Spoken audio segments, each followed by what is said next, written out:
Good evening. I can't see you, but I know there's many of you.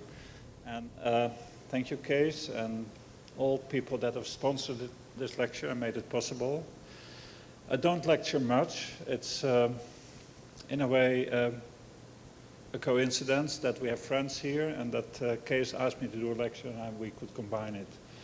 Because I'm not touring around. Me and my wife, we work together in our office and busy enough, and all the time we can spare for our private time we do. So lectures are occasionally, but not too many. I can start. First have to practice this computer. Okay. Are all the lights down, or is it necessary to? So we start. Sometimes it takes a little while before I come into a sort of state of mind that I can just go easy. But we live in Hummelo. This is how we found the farmhouse in 1982. We had a little design studio in Haarlem, in the west part of the Netherlands. And it was so small that we didn't have a garden, or the garden was not big enough, and we gardened at my mother's place. And we had a small practice which was busy, but we wanted, and I was already in my 30s, because I started gardening very late. I think I was 25 when I started to become interested in gardens, so you know it's a long way. So we found this farmhouse very derelict, and yeah, we took it on. So we moved from the west to this part of the Netherlands, which is in the east, and we found a 3-acre plot. But I didn't realize that we also had to do the house before we started to run a nursery, and the nursery was, in a way, meant to grow plants for our projects, but we had no clients. Huh? You can imagine if you move, especially in Holland, if you move to 100 miles, then your clients don't come to you anymore, because most of our clients were local, at least not far away. So we started here, and we realized I needed a partner. So I met someone at an evening for a magazine and asked him to become a partner, and Anja had to go. We had 2 children at that time. So we were all busy. I was renovating the house. We were digging the ground for the nursery. It was just meadow. And I was paving the beds. And you see, this was the first year. We had a few hundred plants, and that is how we started our business in Hummelo. My partner, who was a head gardener at Dixter, or was a head gardener at Dixter in the 70s, he made that the first clients we got were garden people that traveled to England a lot. So that was more or less how our nursery started to become known under garden people. That was good. You see what we did. We were still young. We had the first borders, and of course it was hard working, and Anja was doing some cut flowers she brought to the shops to have a little bit of extra income. We had no income, to be honest. But it was all extra, and so we struggled for a few years. We struggled, I think, at least 3-4 years before we really saw it had potential. In the meantime, we just had the front garden of our house installed with all the plants we collected from nurseries all over, more or less, from seed from botanical gardens, plants from nurseries in Europe, Denmark, Germany. They had great nurseries at that time. And maybe you don't understand now, but the plants you could get at that time were not the plants you see here. Most garden plants were low, had a size. A lot of alpine plants were a favorite. And we were looking for plants that had this sort of robustness, that they could compete with shrubs and could take it over even. So this was the test garden, our front garden. You see here the sign, that's proof down, that means trial garden. And this was the nursery, so we had nice nursery beds. This is a few years later that we started to really run the nursery. And my partner left in 1985, and Anja took it over. So she was great with customers, and I think that, and we were just hard working to get the plants done. So we had a few people working on the nursery at that time, freelance in the summer. And you see the nursery was slowly growing in the middle of meadows, to be honest. So we met a lot of people the first years because we traveled a lot. We traveled a lot to England because of my partner, our partner. He had a lot of relationships, so we traveled a lot, and so people in England, very rare and specialist nurseries where we could found plants that were very interesting for our selection of plants. I can call names, but I probably won't say anything to you. But they run one of the most special nurseries in England. The first hellebores, double hellebores, were found there or raised there. That was in the early 80s, so you can imagine they became popular in the 90s or later even. We met people who run gardens like Norrie and Sander Pope, who came from Canada and were running Castle Carey, Headspan House. John Cook, also a nurseryman, but also a garden owner, where I did my first design in England. This was all in the 80s, mid-80s, 90s. We met friends, people like Henk Gerritsen, who I wrote 2-3 books with. The first book in 1990. I wrote with Henk. Left is a nurseryman, Koen Jansen, who had another profession, but when he saw our nursery, he started, it was really, at that time, the 80s, a lot of young people started nurseries, and I don't know what it was, but it was just the time where it happened. So we met a lot of people, and not people from gardening always. They gardened, but Henk on the right-hand side, he was a wild gardener. His garden was just full of wild plants. But he loved our plants because he thought they would fit very well in his wild garden. So he was taming the wild, he said. Koen was and so we traveled to Germany, growers. After the wall fell down, we found old East German nurseries. People loved to dig out plants for us to bring home. We found plants that were not in cultivation anymore, not in nurseries in Europe, but so we went to Förster nurseries. This is Alfred Weinreich in Magdeburg, and so that is more or less. We had, you can imagine, our nursery was not busy, so we could make time to travel. Here is daughter of Karl Förster, Marianne Förster. Ernst Pagels, one of the famous nurserymen who introduced most of the miscanthus. And Hageman, who was an old nurseryman. So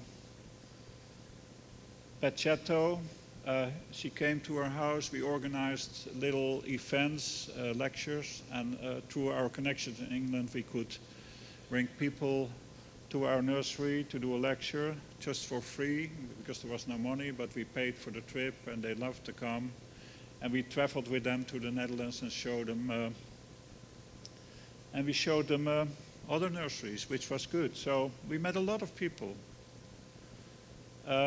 Doing some lectures at that time, we were invited to do lectures. This was on Fashion Island, I think a nursery called from Piet Ray, if I'm right, with Roy.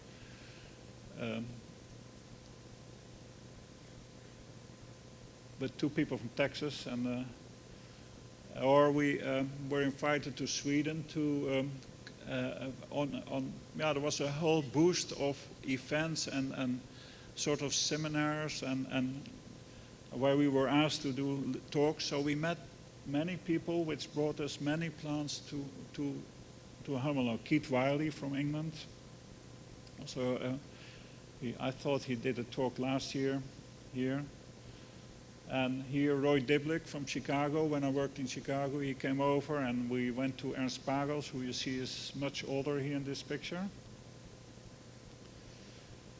And of course, all Dale Hendricks, when I started to work for on the High Line, and Rick Dark. So the life was full with people and plants at that time. And we had we were interesting for people from Germany, garden people, because we had so many plants from other places in the world. We got many seeds from botanical gardens to try, and so we became a sort of place to go to or to visit. And Cassian Smith von Weinheim, who, so a lot of, yeah, so it was plants, and to be honest, the first 10 years or 8 years we couldn't practice design because the nursery was too busy, and the nursery became more well known than people ever thought that I was a designer. So they thought we were nursery people, but the nursery was started just to grow plants for our design work, but there was no design work, we had no clients, so yeah. So we were busy, let's say 8-9 years, that a publisher came to us and she said, your nursery is so well known, why don't you make a book? I said, yeah, but I'm not a writer. And that was the first time that I thought, yeah, we have so many nice plants and people are interested. And so I asked Henk, who you saw probably in the, here, Henk Gelse, who was a great gardener and had a great mind. And so I asked him to do the book together. So we made the book, Dream Plants, a new generation of garden plants.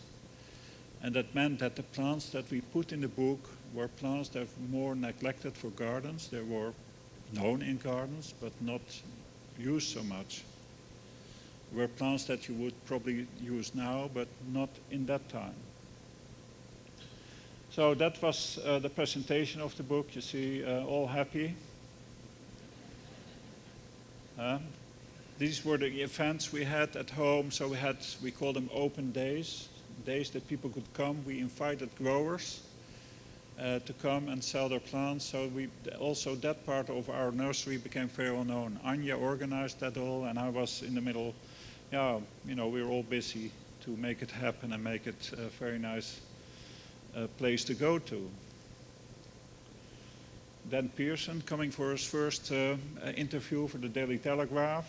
So you see, it's all history, but still present. So our book was translated into Sweden, and you would say, who would think about translating it into Sweden? Now the Swedish did. And because our book Dream Plants, or Droomplanter in Swedish, was never translated. The only book that never was translated into English was this book.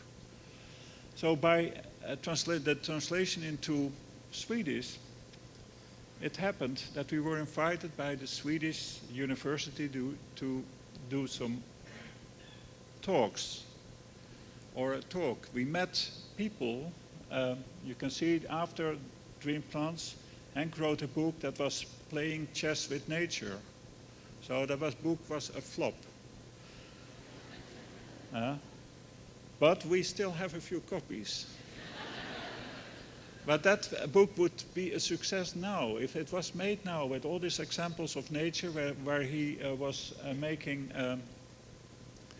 where you could see where his inspiration came from. And Henk was also with some other people on the events we had yearly or twice a year. He was one of these partners where we could talk to all night long, you know, about gardening and what to do about all these dogmas we knew about cutting back your plants and deadheading your roses. And I was looking for another way of gardening because I thought gardening was too much decoration and too less a living thing. And they were Rob Leopold, who was a sort of philosopher, had a seed firm, and Henk. These conversations with them made me look different to plants. So they made me aware that the plant was not only a flower, but was also something after flowering. They made me aware that seeds heads could be beneficial for your garden and could look good.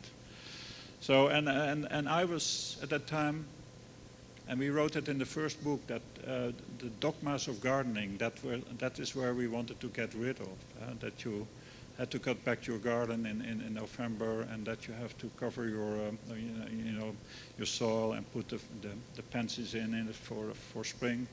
So all these things happened, and I think it's quite a long process. So we then got the other book, Designing with Plants. I think the other, this is drone plant. I need to have to look. So Designing with Plants was the book in 1996, I think, that we made with Noel Kingsbury, where we tried to explain how we should look to plantings and plants and how we could create a good garden, that we had to look at texture, and that flowers were of course important and color was important, but that seasonality was a big part of it, and decay was also part of your garden.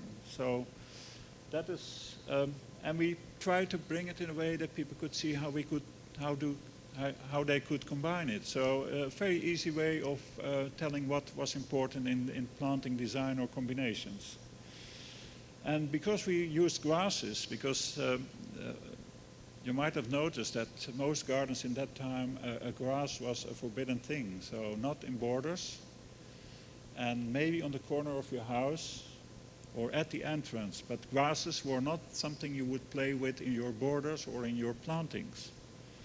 And we already did that at that time. We thought that grass could be a benefit to your planting because it could be a transformation from one plant to the other plant. It could create a sort of transparency through your planting. And we thought it is architectural, and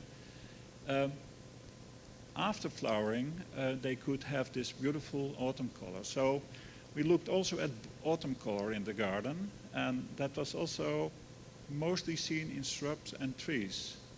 And we thought, yeah, why only in shrubs and trees? If perennial plants also have autumn color, why won't we select them on them or use them for their color? So that was all this, these were all these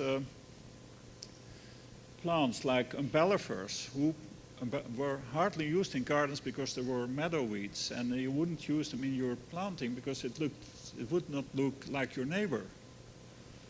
Huh?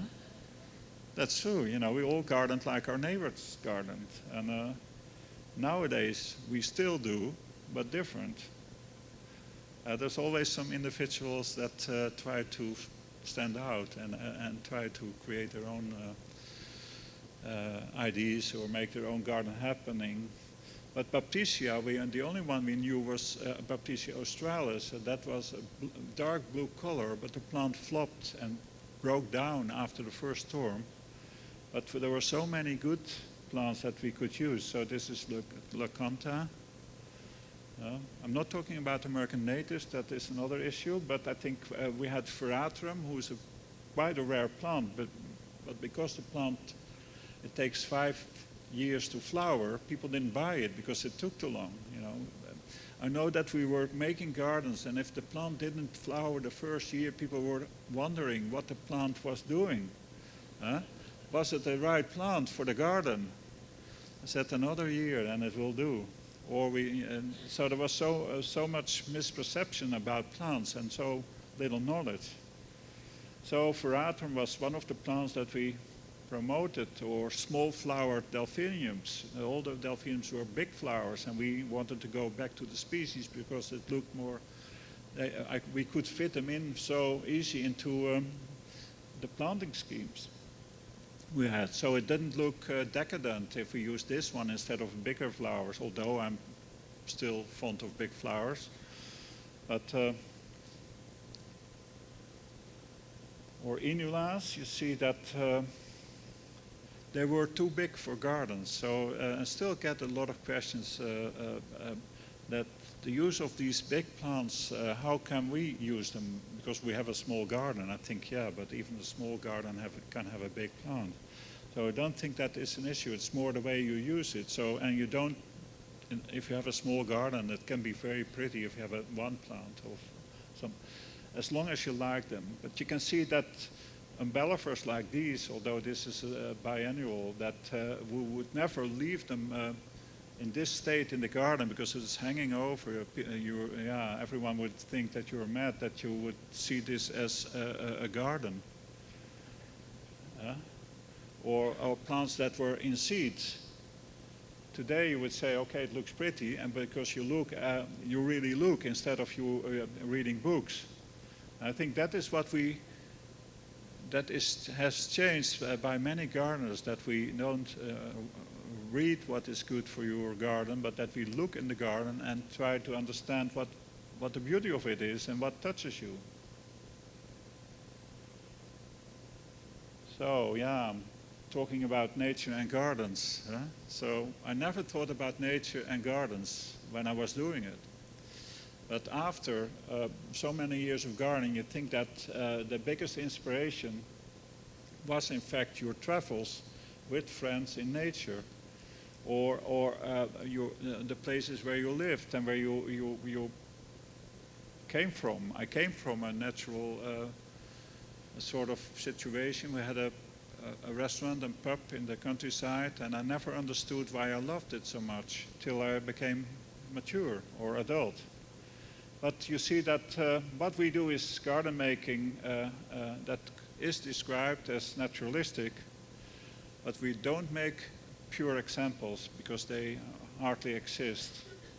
But we are inspired by this nature, and yeah, what you say, if you see people like Derek Jarman gardening in the beach on the gravel, and under the smoke of a power plant, so you can see that there's so many things that can bring you back to the idea that you can make gardens everywhere. We went out for plant hunting before the war in Yugoslavia. As you see that people were burning the fields, but the hellebores were still there. So I thought we could bring some back home. So that was, we pulled them out, but you see, you can imagine this is what inspires you, that the cows don't eat them. You feel that you're allowed to take them from the wild. Or during lecture tours, you see in the Olympic Mountains here, we met people that are true botanists, or you can see how obsessed they are by what they see. And it is true, people can be obsessed by plants and what they see, but what they saw, I was not obsessed by. So,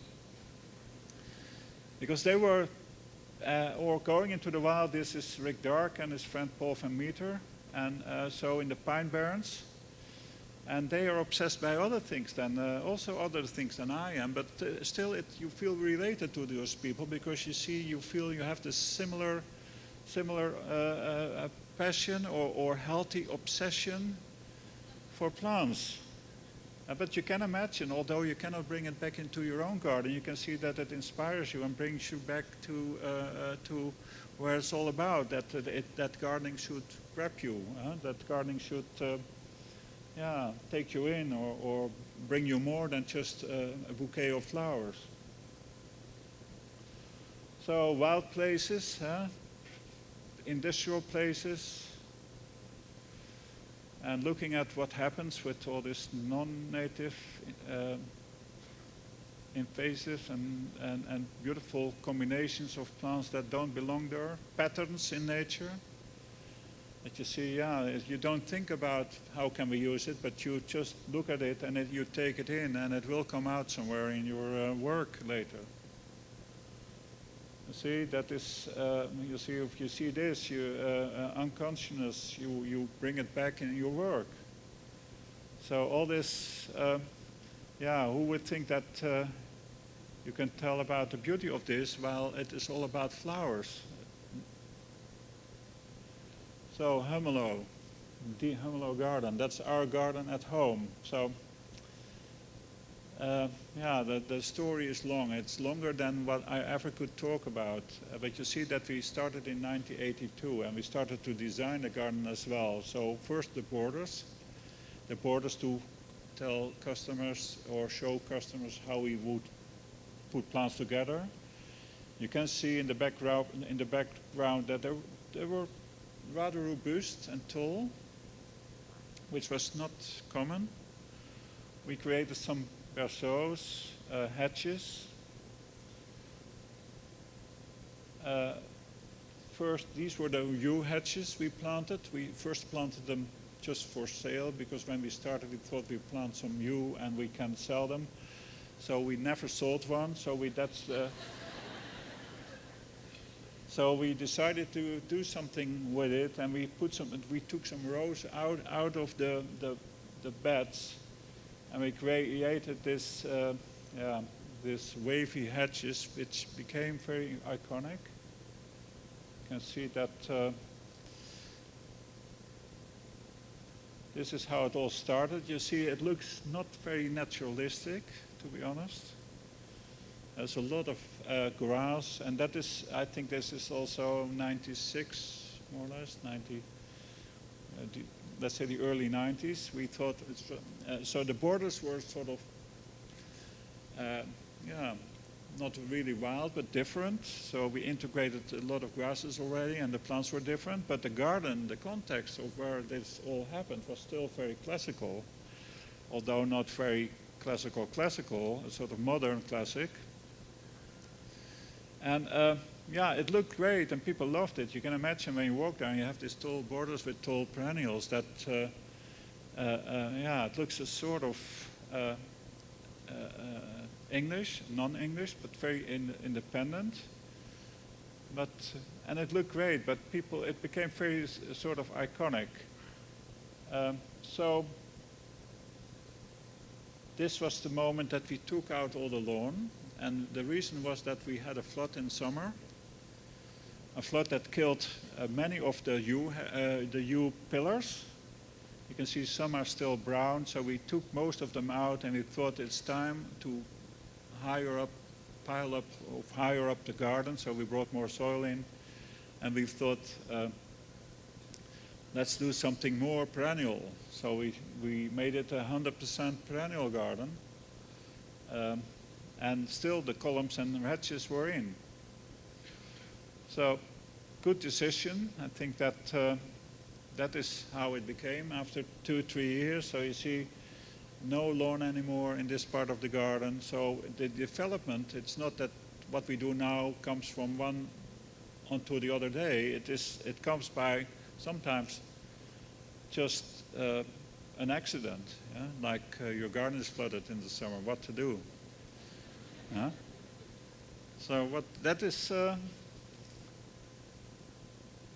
and you see we had another flood. I came back in 2010 after an event in Italy, and the water was, I think, a foot of water in the garden, and it was hot. So I knew that the garden, so we hired someone who could pump out the water of it. This is the lowest, our garden is the lowest part in the country, the part of the meadows where we live. So if there's water, it's always in our garden.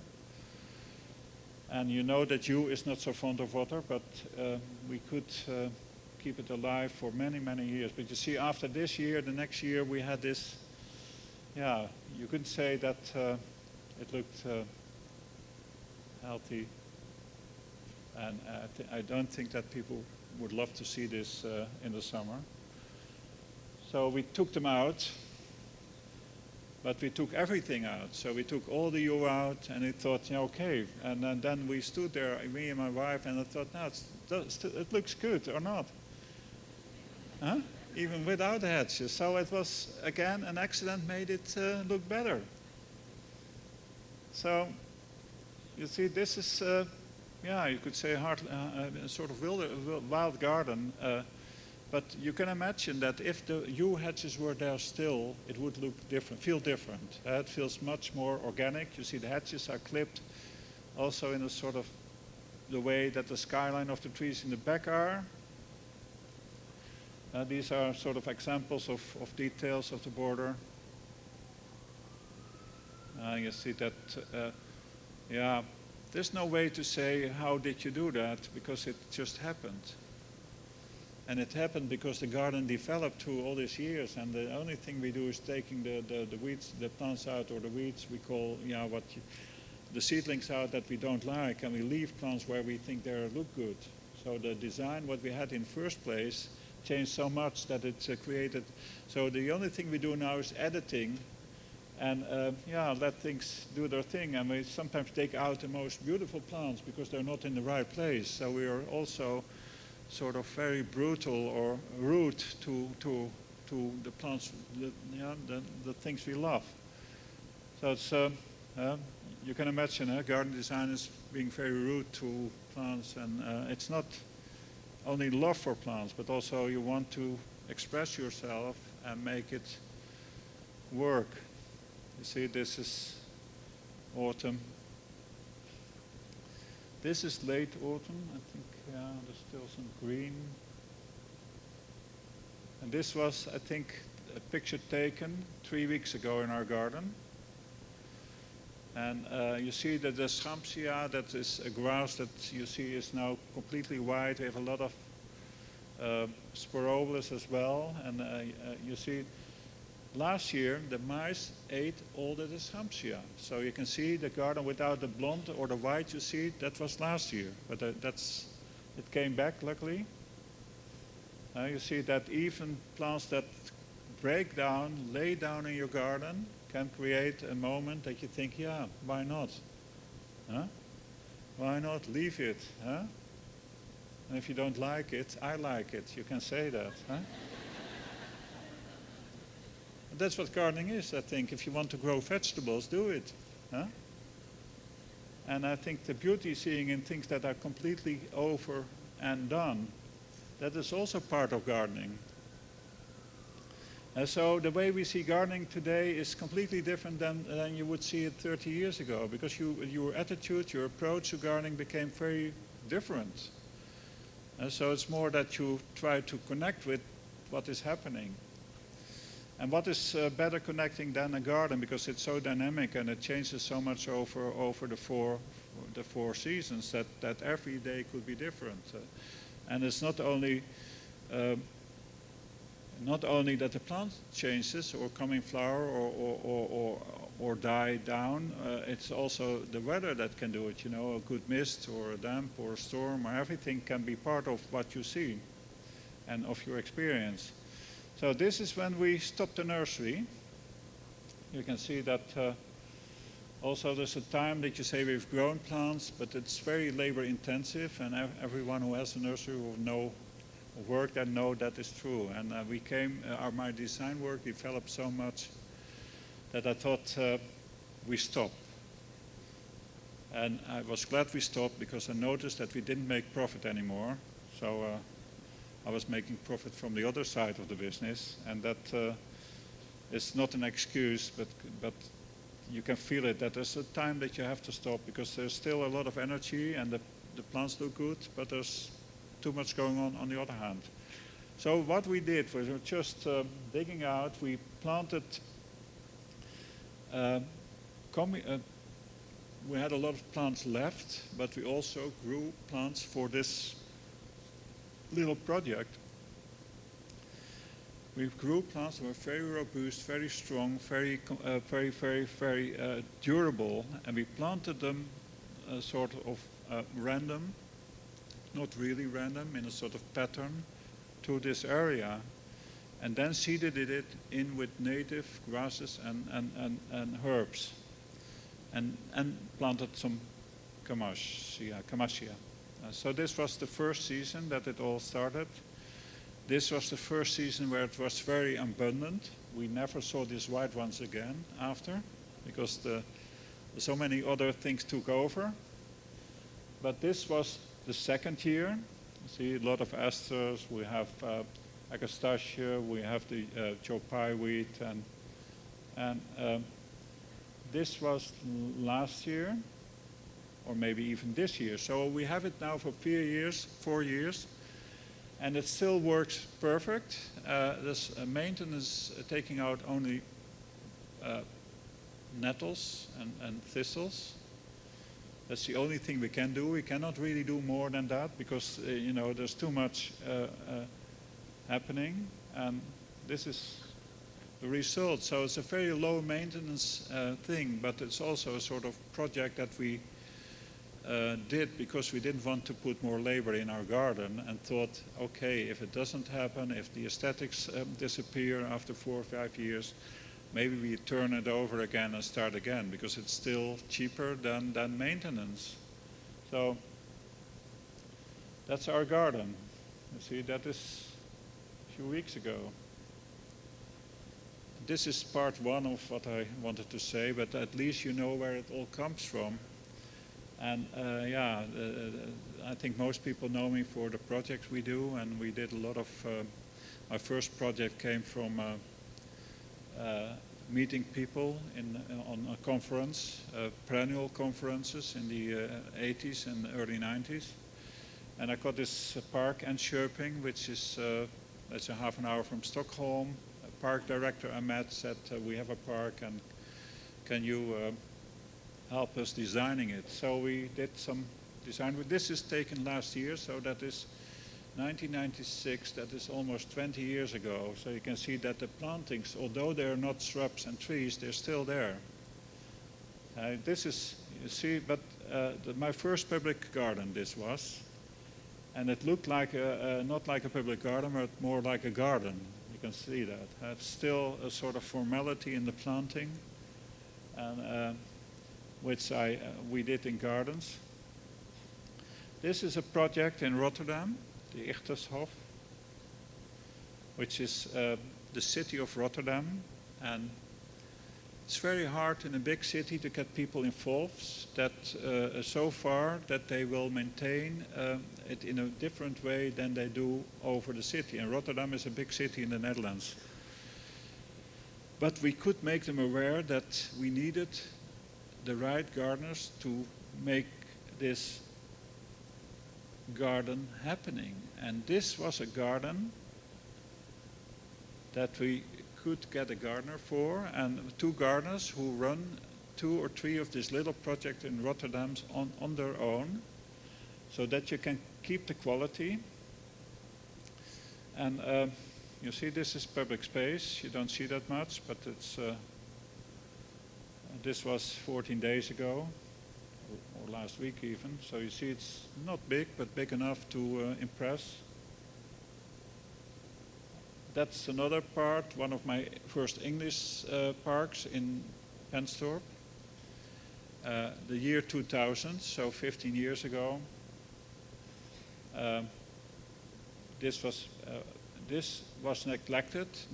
This is not a neglection. This is just how it looks in the winter. But we had to redesign the planting after 8 years because they didn't have the right gardeners. So it cost a lot of money again. So you can see the difference between the right gardeners and not the right gardeners is 100% of it makes a big deal in cost. Trentham also in one of my biggest plantings in the, I think 2004, 10 years old. And I think we had 2 hectares of planting altogether. I did that together with Tom Stewart Smith, who did another part of the park. And this is one of my biggest Molinia plantings I've ever done. It was half a hectare with a variety of 2 varieties of Molinia. And underneath the grasses, there's an early flowering layer of let's say, Bestorta and what you say, I didn't see it, irises and all. So there's a whole range of plants that flower before the grasses really come up. So it's not that it is just the grasses, but it's also more than you see. This was another thing also around 2000, a walled garden in Skempston.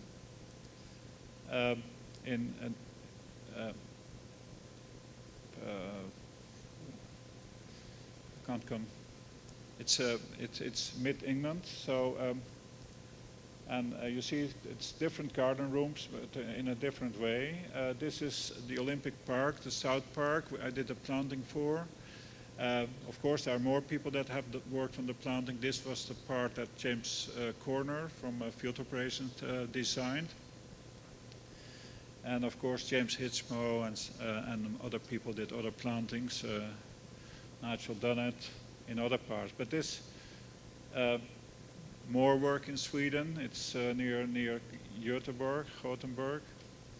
All private housing or public housing spaces in neighborhoods where not in the luxury neighborhoods, but in labor neighborhoods where people really needed some more plants. Or this is also Sweden. So much of my work I have done in Sweden. Skärholmen, as you would say, also a big park with a nice fountain for the children. The battery, one of the works that I started in 2003. After 9/11, I was asked to do an horticultural master plan for that part. We're still working on it, so you can see that making a garden can take 10 years before you're really finished. This is what it was, you see, and then maybe you understand why gardens are important. If you see the difference between stone and when it is planted. See, this is not my pictures, but at least it shows the atmosphere of a garden at a certain particular light,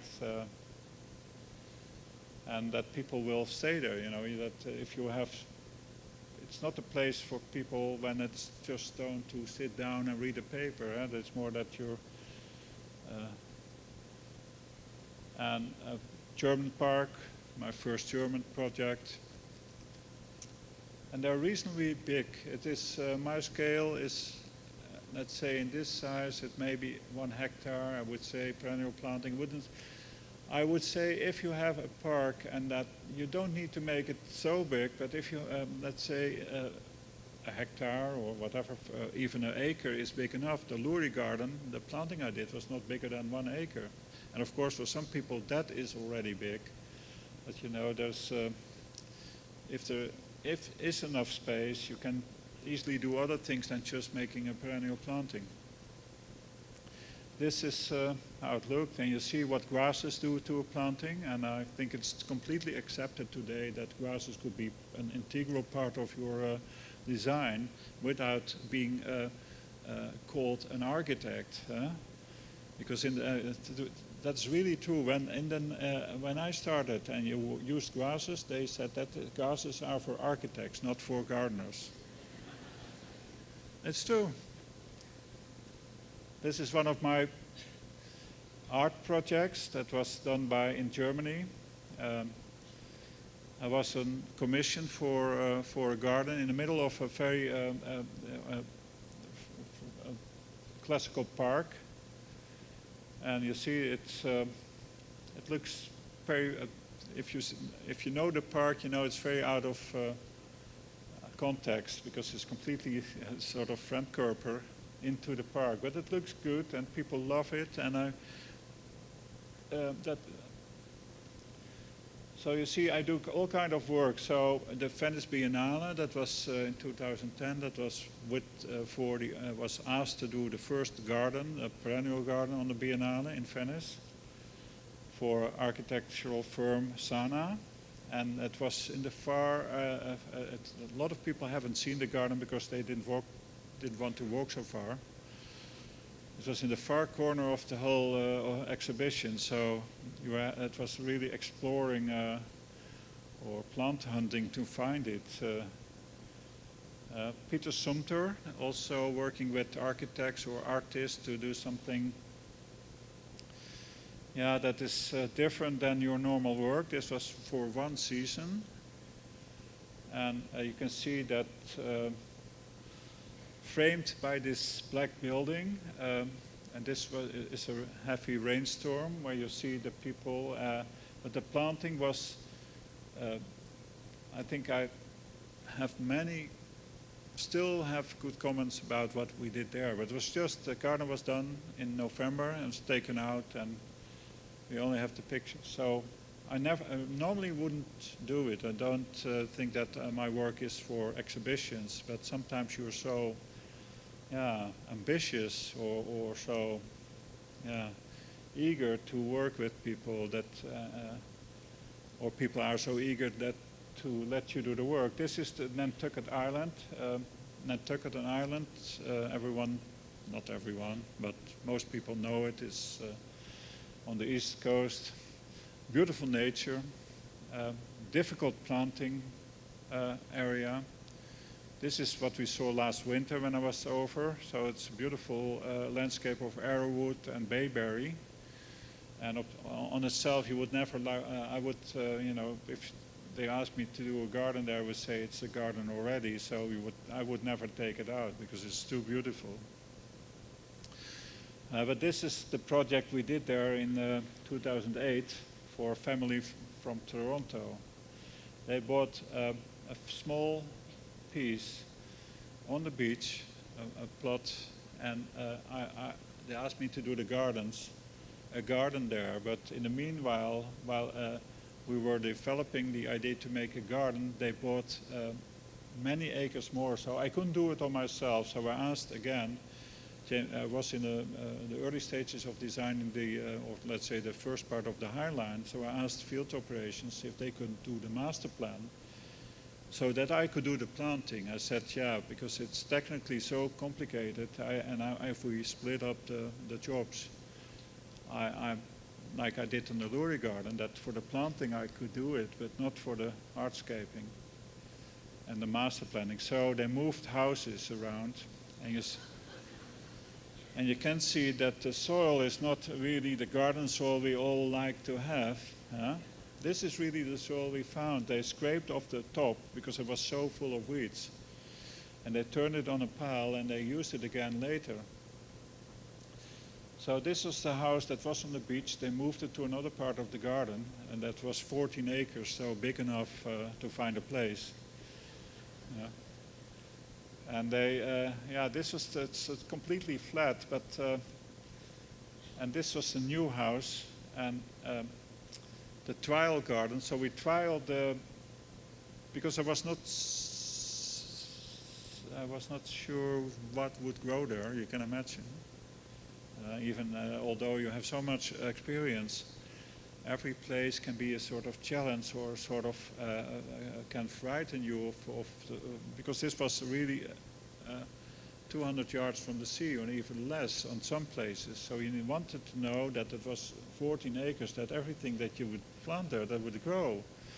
And luckily, afterwards, I thought it was my worst nightmare concerning gardens. And before, I thought it was something I could do. So that is, we had that. So I talked to local growers or contractors what plants would grow, and so we had a whole list. But we had a client that wanted big trees, so that was more the problem than what we could do. Big trees. And we made some mistakes in choosing the wrong trees, so they lost, we lost them. But in a way, when I spoke to the contractor, he said, don't worry, we made enough profit, we will bring back new trees. So in the end, but you see, this was, most of the area was planted with trees, and of course we had big perennial areas, and the good work of field operations with the shaping the garden in a way that it would really look spectacular. The croquet fields, the natural swimming pool, the tragedies, because there were severe storms, and you see that we had to start all over again. At the driveway, it's not, so you see, it's not going. This was last summer when I was back, not for the first time, but you see, this is how it grew in 5 years' time. No, 6 years' time, I think. But you see, it's completely. You can't see the road anymore. You can't see anything than just plants. You see that the swimming pool, beautiful swimming pool, by the way. I would like to have one. I think more people. And you see, beautiful working. A company from Austria came over to build it.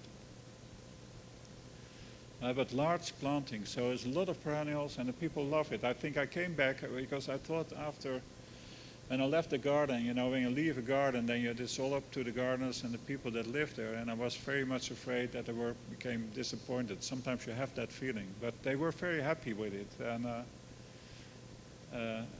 because I thought they were disappointed because they were very formal in their garden in Toronto. It was all about roses and a very traditional gardening, but they love it. So I'm very happy with how it can turn on people to something different. This was in the winter. You can see it's good, looks good, even cut back.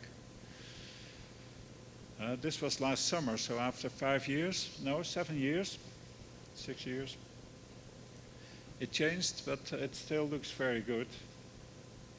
Everything has got shape, and it felt so intimate because we planted so much trees and shrubs in the background as a sort of borders around the house to create this sort of intimacy. Also, I show you that most people think that I'm only work with perennials, and you will notice that it's not true. I always work with trees and shrubs. But people are not interested about trees and shrubs, or me talking about trees and shrubs. Because, everyone can talk about trees and shrubs if you know your trees and shrubs. But it is more about creating places or landscapes. So everything is necessary to create a sort of tension or depth but perennials are the most dynamic part of gardening, and also the most difficult part to create something that works over the year. And that I found a challenge, but also that I found that it's impossible to control it, to get it right. So there's always something that you want to change or to have to change or have to follow, I would say, have to follow and have to to edit. The Lurie garden, I hope you're not, I can stop now, but I have a few more. 2 or 3 more gardens, if you don't mind. But the Lurie garden is also the process. We won the competition in 2000 in Chicago with Gustafsson and partners. He's on the right-hand side, Robert Israel, who's a lighting designer. And so we were waiting for the results, and we won the competition in Chicago. And I think this is the first sketch by the office of Gustafsson about how we would love to see the garden. So very much thematic. It's about seasonality and the way that there's some parts that should flower more intensive in June. So some parts should stand out in autumn. Then we have a transition area, so between the woodland area and the other part of the garden. So there's all kind of themes that in that little garden that we would like to express, so that people came from one scene into another scene, that the garden was not just you come in and you have seen it all. It had to work as an had to be an experience. So you see, this is more how it should look in June or so. There's some moments in the time. This is the planting plan. In a way, at that time, I was not, sure what to do. Now, most traditional plantings are combinations, block plantings, group plantings, so that the groups of plants make the combination. And here I started to intermingle. So within the groups, I was intermingling some individual plants. And on the bottom, you see my first attempt to do a planting that what we would call now a matrix planting, where one or a few plants were dominant And out of those dominant layer, or first layer, other plants would emerge. So it was the first attempt, and that would later be a sort of starting point for my highline work on planting. So this is the build-up. So you see, you don't need much soil. You need a lot of foam. Yeah, that's gardening, huh? It's on top of a railroad, so that's good to know. And if you hear noise in the garden, you know where it comes from. But this is our planting. I think we started in 2003. And if you imagine that these gardens are already 10 years old or 12 years old, that they still exist, and that that some of them, like the Louri garden, only became more beautiful instead of less.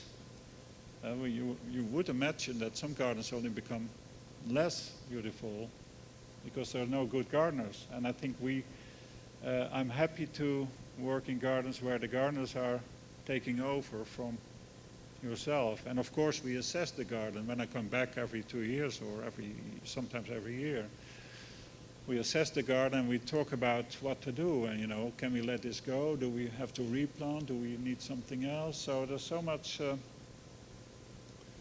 This is this wild part, what was on the bottom of this design. So it's also. But these pictures are taken recently, so last year. So the garden is still in shape. This is an older picture, but this works still. But you see, it's a garden that is, again, different from the other gardens you have seen. Yes, now. Another work that was related to my work in the Serpentine Garden, so with the artworks in the Biennale, was for a contemporary art dealer in England, House and Wirth. And they asked me to, after I did this garden for Peter Sumter, to do their gallery garden in Somerset, England. And you see, they created a bar and a grill and a farm, and they have their own cows that you can eat there. And I'm not a liar, it's true. But they're very proud of it, and that's local, you call it. Huh? But you can eat it. And so this is how it looks now. So it's big art, Paul McCarthy and other people that have, it's a huge gallery. Not this part, but they have many galleries all over the world and a lot of shows. But this is how he found it. So I can imagine that if I had found it, we found our farmhouse in a similar state. So when I saw this, I thought, yeah, you have to do it, and you know what comes out of it, but most people wouldn't believe in it. But he had the money to do it, so that was good.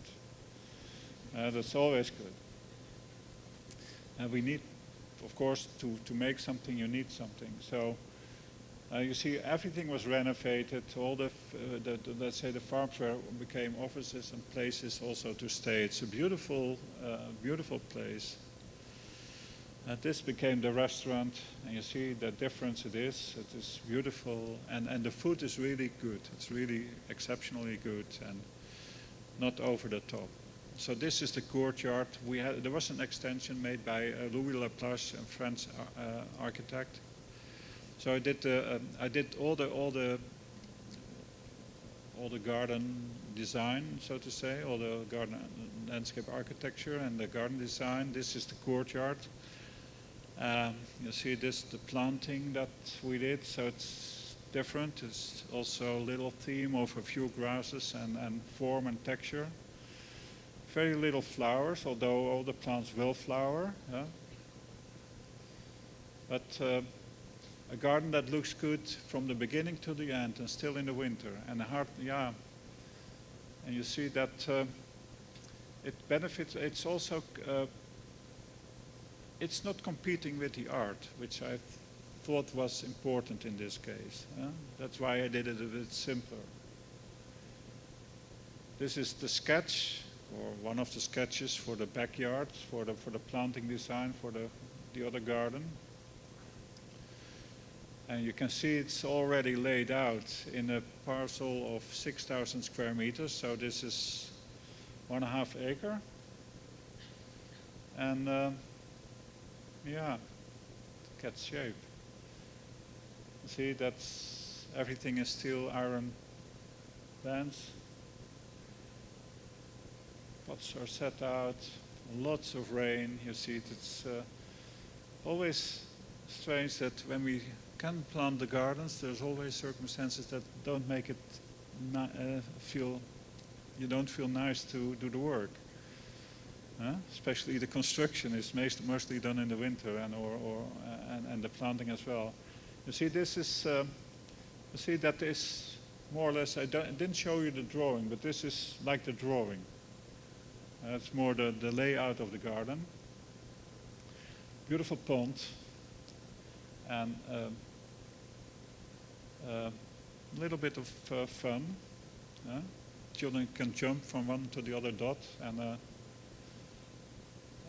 piece of art from the Serpentine Gallery from an architect. Also, they bought it to put it as a folly in the back of the garden, which I thought suited the garden very much.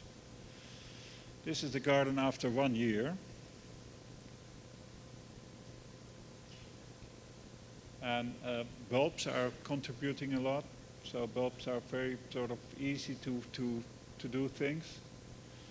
You plant them, they're always nice. The seed heads can be good.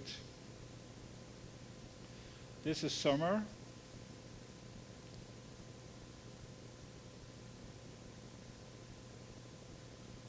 And again, it's England, everything grows. And this is the interior of this. I think the gallery, they get more visitors for the garden than for the gallery, you can imagine. The garden is open for the public for free. It's a beautiful garden, and I think that, yeah, you can imagine if you're there in the morning. These are not my pictures. The beautiful pictures of this garden are done by someone else who is early enough to catch them. You see, the garden is rather big, and it's a beautiful place to go there. People really see it as a destination, and I don't know how many people have been there in 1 year, but it's quite a bit. And they have about 500 visitors a day for the gallery and the garden. Just average, so it could be less, could be more. Okay, that's the last project I'm going to show. I hope you don't mind in that sense. But I was asked by Field Operations in 2004 to do I assume everyone knows the High Line nowadays. It becomes a sort of iconic part of in gardening for New York. But I was asked by James Corner to be part of the team for the planting, and I think it was in 2004 when I was asked they were on the short list for as landscape architects to get this project or not. There were 3. I think George Hargraves was still in, and someone else. Yeah, we won the competition. And this was the first time we went on the High Line. Most of the people, Delius Gofidio as the architects and Field Operations. And I was, I didn't know, sometimes I didn't know what to think. You know, everyone didn't know what it would be, but everyone found it fascinating and a fascinating place to be up. And you see, I'm not talking about, there's just a book released about the architecture and the architects, what they did, which is a beautiful book. And I think we are doing, I just started to do a book with Rick Dark about the gardens of the High Line. So it will takes more than a year before it's ready, but we are talking about the gardens and the gardeners of the High Line and all the processes and everything that happens while the gardening is growing, because you can imagine that all these trees you see will just push out plants or create circumstances that some plants won't grow anymore, and we have to take action. But again, we say we go with all this succession, we try to but keep the aesthetics and follow the succession in a way that we can add plants when necessary, when we want to, but we can also leave it as it is, or change the planting. So change the grass for a fern or the other way around. You see, this is just the impression that even in winter you don't know that you walk 9 meters high in the sky. And thanks to everyone involved, from friends from the Highline, the architects, and it's food for architects, but also food for plant lovers. And even the most skeptical people that have been there see that it can do a lot for not only for people, but for everything that is on the Highline. And I'm talking about insects and bees and butterflies and all we want to see. But this is how it looked like, and yeah, some people thought that we could leave it and that we could bring back this. In the beginning, some people thought we could bring this back as it was, but that was completely impossible. This is just a little journey through it, from how it looked like and how the architects transformed it into a place where people go now. And that was, yeah, you can imagine when you walk there at that moment. I had no idea what you could do with it. You know, the only thing that I knew that I could do good planting there. But that's why I have a lot of respect for architects that have a vision to create, you know, all this, where I was able to work on with my ideas about planting. So altogether it worked phenomenal. You see, it's 2.5 kilometers, so you can imagine when drawing these rectangular sort of planting plants that you cannot. You can see also the way we plant. It's a sort of very naturalistic. It's not a block planting. It's very sort of scattered, but it's still every plant is more or less put on paper. But this was the idea that I thought you cannot just do a garden of 2.5 kilometers long on a high line, on a long line, and just repeat yourself every 100 yards again and again and again. So we had to think about themes, and I think the architects are very good in it. So they decided to break up the High Line in sort of 25 different environments. And that was, again, easy for me to follow that, because if they said we want woodland, I could translate it into woodland. If they say we would meadow or yeah, we would have open woodland, or give me a term and I just do a design on that. So give me a sentence and I do it. So that is how it all came together. So, and what I told you about the Lurie Garden is that the Lurie Garden was the first step in doing planting that was not looking like an ordinary garden planting. It was more a planting that would remind you of the wild or something very natural. And that is what I worked out on the High Line. So not as an experiment, but just as the ideas. So everything that we made or that I designed had, and this was a sort of 100% native invasive perennial planting on a piece of the High Line that was very shallow, maybe 10 inches. No, not 10, yeah, 25 centimeters, yes. So they mounted it up at some place. So I thought I have to use plants that are really sort of aggressive and fight each other. So at least, and I was a big donor, so I think I have to please him in one way, that the plant should live. But, and it was, at the end, the places where you think it's the less successful are the most successful. People loved it. So this is, so again, bulbs important. Shrubs and trees, you see, they work together as a sort of backdrop, sometimes hiding buildings, sometimes to prevent people not to go through it, and I think that, and also that it is part of the idea. Places that you wanted to hide, you could hide, and places where you wanted to look over the streets, and you could do. You see, this is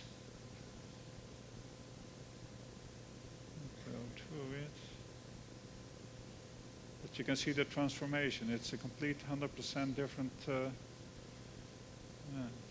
experience.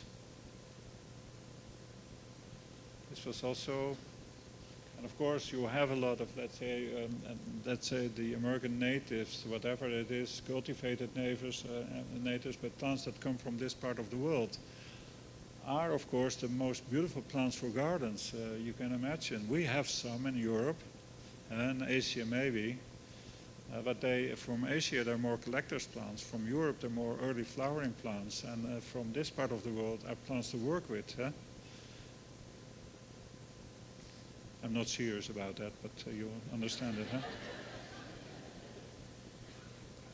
You see, but this, again, beautiful spring aspects. So I think a garden should have every part of time of the year. It should have something that would be of interest. Whether it's just a small grass, a flower. This is the flyover. You see that the soil is mounded up. It's a complete different idea again. A lot of magnolias, sweet bays and big leaf magnolias, surface berries, azaleas, and you see the autumn sassafras, hundreds of sassafras, and you see the big leaf magnolias. They make a lot of people think they're banana trees, you can imagine. And this is what grows underneath. So there's a lot of plants, and I don't think I have them here, but even yours, most of the ferns grow very well. And so that grows under that flyover. And so we go further. This is section 3 already, so almost.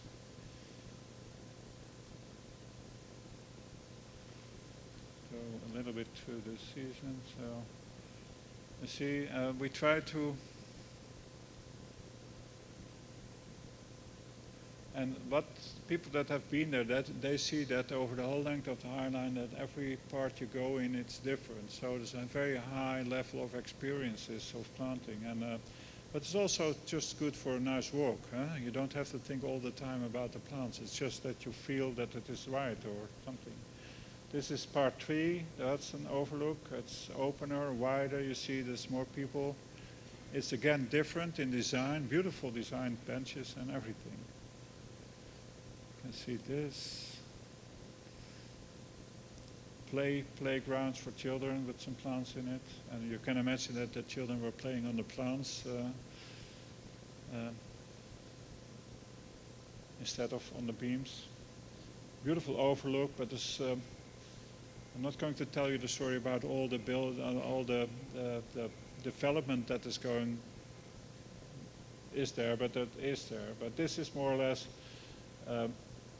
the last part of the High Line, beautiful architecture, more design than in the first parts, which is good, of course.